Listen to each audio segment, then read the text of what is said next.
Hi folks, welcome to episode 27 of the Epochs of the Load Seaters. This week I'm joined by Bo, and we are going to be talking about the Nika Riots.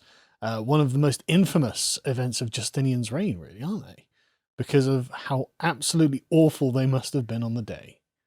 Yeah, I mean, riots doesn't even seem like the right word for it. Well, It's yeah. like it's a full insurrection Yeah. or some sort of internal rebellion. Yeah. Riots doesn't seem strong enough. No, I completely agree. I mean, when you're reading about it, it's like, wow, they're downplaying this.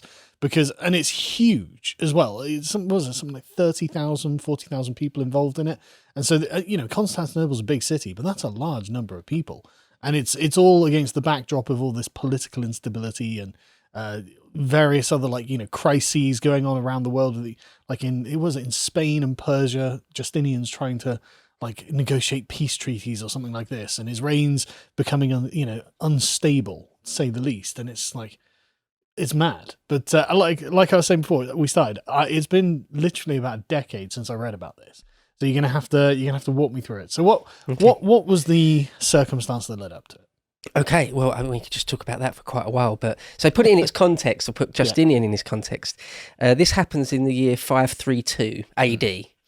And it's in Constantinople, modern day Istanbul, and it's the Eastern Roman Empire. A lot of people probably know that. The West having fallen about 100 years ago? Well, so that's the thing, yeah. So Justinian's reign is known as sort of quite a tumultuous one. It's very long. It's sort of just shy of 40 years. And in that time, one of the most famous things, perhaps even more famous than the Nika Riots, is that he reconquered the West. The Western Roman Empire, Italy, and all that sort of thing had fallen to all sorts of different Germanic barbaric peoples. Because the fall of the Western Roman Empire had nothing to do with immigration. Mary Beard. Moving on. And resist. And so this happens, the Nika Riots happened quite early in his reign. He's only been emperor for like 4 or 5 years by that point. And so, I mean, we can just get into it. I suppose one of the first things to say, might be worth saying quite early on in this epochs, is the historiography of it. There's a guy called Procopius, who was a very senior minister, for want of a better word, in the Byzantine court, and he wrote 2 different histories. The sort of a formal official history that he was supposed to write, which is paints Justinian as sort of a shining paragon of sort of kingly virtue. Did nothing wrong. Imperial virtue, yeah, he did nothing wrong. And the other one, the secret history, which he apparently never intended to publish, but was found in his papers after his death, is sort of more honest, or historians think it's more sort of true and honest. And he paints Justinian as a tyrant, as a really dirty, horrible piece of work. See, that's the absolute best way to do it, right? The official history that Justinian will, lavish praise on you and gold on you, and then write the secret one that you just leave with your possessions to be found after your death. So what are you going to do? Punish me? Too late for that. And now the world knows you're an evil tyrant. And so the sort of the image of Justinian's come down to us. Sort of, is a very interesting character. Yeah. And his wife Theodora, who he made a joint empress. Wasn't she a prostitute? Well, that's right. Yeah, she was an actress stroke prostitute. Actress, which is a very flexible term in the ancient world. Not a very respectable one either. No, they absolutely went hand in hand, being an actor. Well, there's this idea that to pretend to be someone else is just morally wrong. Yeah. It's up there with prostituting your body or something. It's just, you shouldn't really do it. Well, yeah. In fact, that we'll get into that about the factions, about the sort of the class element to it. Yeah. So the Nika Riots, about 5 years into Justinian's reign, we have to talk about the Hippodrome and the circuses and the political environment in Constantinople. Right, okay, well, maybe we can start there. So before we start, right, so as I understand it, Constantinople was founded in the 4th century by Constantine, after winning the civil war that allowed him to become the emperor, reunite the empire. And so he moves the imperial capital to Constantinople because of its central location and strategic position on the Bosphorus. This is, 200 years later, so by now it's a very big city, probably like 1 million people living there, something like that. It's huge, it's remarkably well defended. It's the jewel of the empire, it's the most important city. It's superseded Rome at this point, especially as Rome fell to the Goths and the Vandals and whoever else. So, it's like the last imperial city. And it's the seat of a massive bureaucracy, and it's very sort of set in its ways, I guess is the way to describe it. Like, as I understood it, there was, this deeply layered and hierarchical structure in which like things are all interconnected, and so you've got lots of, like you say, like ministers and eunuchs and stuff doing all these sorts of imperial functions that have all got a proper way of doing their proper place, and it's all it reminds me of like the Chinese bureaucracy. That's the sort of impression I got from it. But again, I'm no expert, so correct me if I'm wrong. Yeah, no, a lot of that is right. The only thing I would say is that by the sort of early 500s AD, we're into a period of sort of more a militaristic rule. Right. So, for example, Justinian came from almost nothing, and Theodora is, well, a prostitute, an actress rather, and so that annoyed a lot of the aristocracy, the existing aristocracy.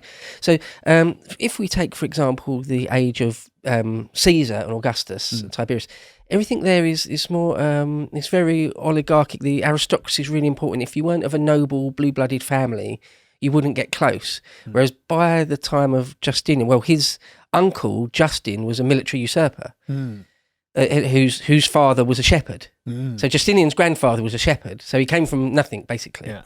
So you can see why the aristocrats who expected one of their own to be raised to the purple are kind of resentful about this.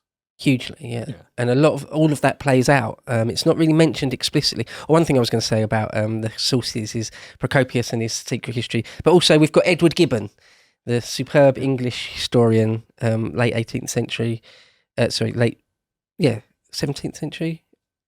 Very early 19th century. All right. Cusp, late 18th century, early 19th century. And he this is one of my favourite bits. Oh, right. I've actually done a video for my channel about this, and I spoke to Apostolic Majesty, wasn't it, about the reign of Justinian as well. So I happen to know it quite well. But this particular period, because I thought maybe this might be a good epochs, because the last few we've done, we've talked about a vast swathe of time, whereas this is really quite tight. We're talking about 5-6 days, a week's worth of events tops.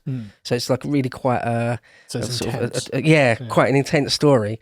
So yeah, we should talk about perhaps the chariot racing and the Hippodrome. So the circuses aspect of the bread and circuses. Yeah. One thing to mention is people will probably know of the Colosseum in Rome. That's different to the circus. So have you been to Rome before? I have. If you go outside the Colosseum a few hundred yards in one direction, there's just like this big open bit of grass.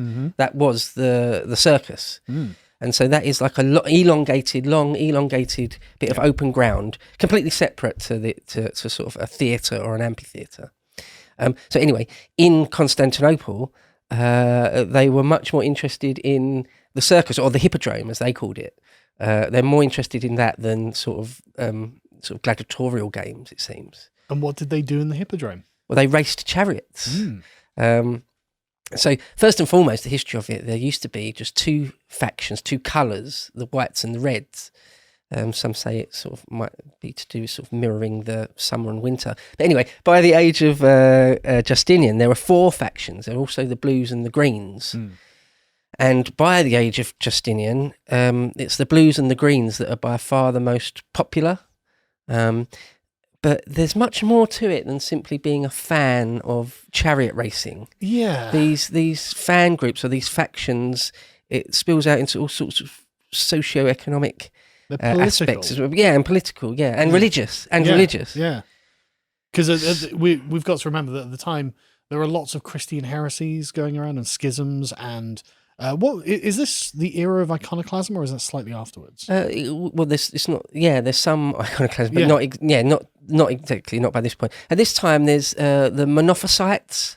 Is one of the big ones. So the blue faction are Orthodox, right, and the Greens are sort of more Monophysite. So heretics. Right, yeah. But it's not sort of in exactly the same vein as perhaps sort of if you think of the medieval Inquisition, say. No. It's not quite like that. you are sort of allowed your beliefs to some degree. It depends what you do and what you say with it. You're not sort of instantly, your soul isn't instantly damned. Yeah, it's or hard anything. to, It's a bit different. It's hard to explain like medieval Christian heresies because we call them heresies, and that implies that they're in a distinct and definite category in which, like, oh right, okay, evil, bad person, but it's not. Because they're based on very fine distinctions. I can't remember what the Monophysite one was, but like the Arian heresy is, well, was Jesus a man or was he a god? And it's like, okay, well, I mean, who knows? You don't know. No one knows. Who cares? You both follow Jesus, don't you? You both agree to his teachings. Is that not enough? No, we need to know whether the wafer turns into the blood of Christ. Oh, okay. And so they're very, very fine, like, distinctions. And to a non-Christian, you wouldn't be able to tell the difference. You're all the same to a non-Christian. But anyway, so it's important to understand that the word heresy is probably over-egging it a lot, to be honest. It feels a lot like, watching communists talk online. Well, like, well, I'm an anarcho-syndicalist. Well, I'm just a communist. It's like, okay, but what's the difference? You all want to collectivize property, don't you? So, but anyway. I think it's one of those things where it's when you claim that your position is infallible and you get dogmatic about it, then the tiniest thing matters. Yeah. Like all the Islamic schisms there have been. It's like, why do you care if schisms? Like, why do you care if Jesus was a god or merely sort of a divine man, or what does it matter? Well, because you're talking about the unalterable truth. That's true. A divine exactly truth. right, so it does matter. To us, it seems it seems ridiculous. Seems silly, doesn't it? But yeah, anyway, yeah. So yeah, but chariot what racing. were the class distinctions that you mentioned? You mentioned sort of like the socio-political classes. So the Greens were a lot more thought of as sort of an aristocratic party. Right.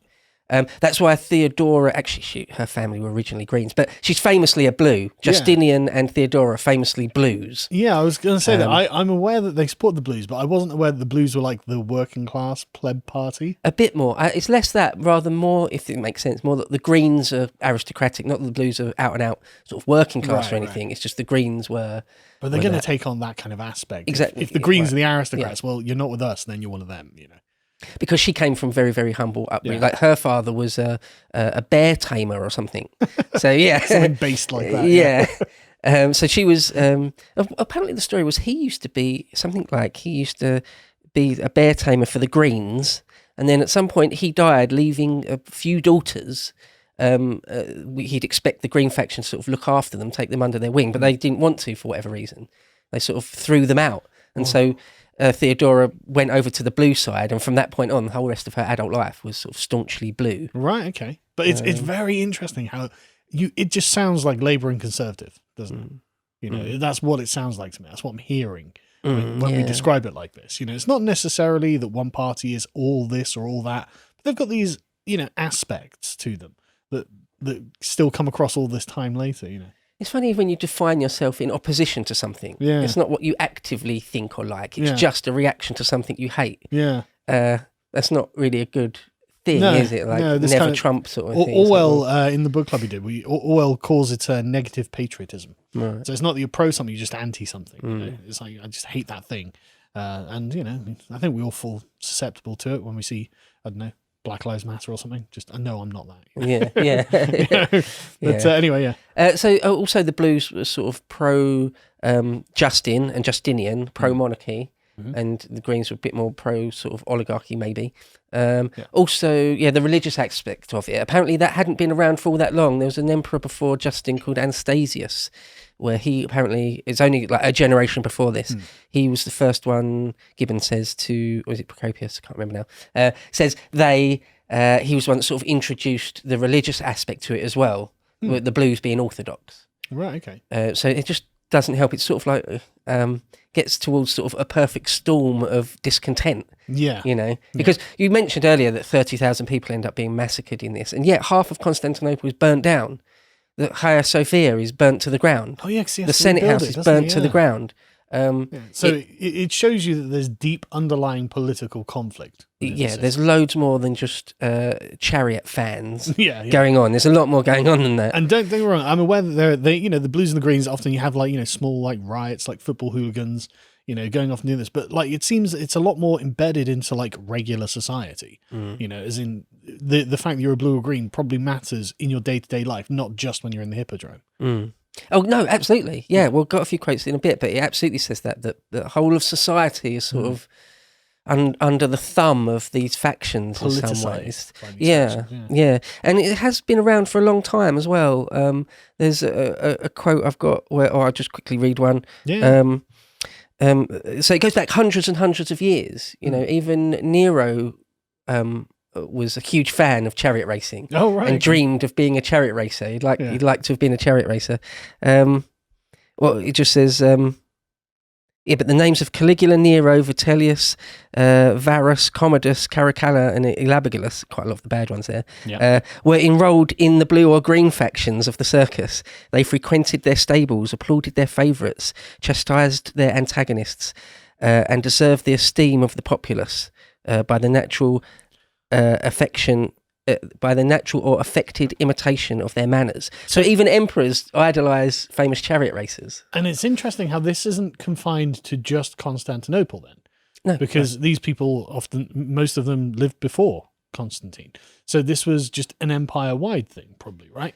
Yeah. They think that even in the Eastern Roman Empire, there were over 150 hippodromes around the place. Blimey. Of course, the one in Constantinople is the main one, sort of the big show. Yeah. But it's all over the place. It's sort of the main sport, it seems. Well, I mean, this goes back to the days of sort of Pericles, where they have chariot racing as well in the Olympic Games, don't they? Alcibiades famously winning first, second, and fourth or something with 3 chariots. So it's this is an ancient world. It's like the like football of the ancient world, isn't it? It's something that everyone gets in on, and there's a lot of glory for winning of it. So that's very interesting. There's Mycenaean pottery thousands of years before this showing chariot racing. Really? Yeah. Oh, God. Okay. So it's huge by this point. It's sort of the main thing. In some of the really early Olympic games, some of the games in sort of the 600s BC, they introduced chariot racing and extended the Olympics to be extra days long. So it's a really big thing. Yeah. And of course, the Hippodrome at Constantinople is sort of, as I mentioned, sort of like the big stage. Yeah. And so it's sort of more grand. It's like Wembley if Arena. Anything. Yeah. I got one quote here from Gibbon. He says that, quote, 10, 20, 40 chariots were allowed to start at the same instant. A crown of leaves was the reward of the victor, and his fame, with that of his family and country, was chanted in lyric strains more durable than monuments of brass and marble. But a senator or even a citizen, conscious of his dignity, would have blushed to expose his person or his horses in the circus of Rome. To watch the full video, please become a premium member at lotuseaters.com.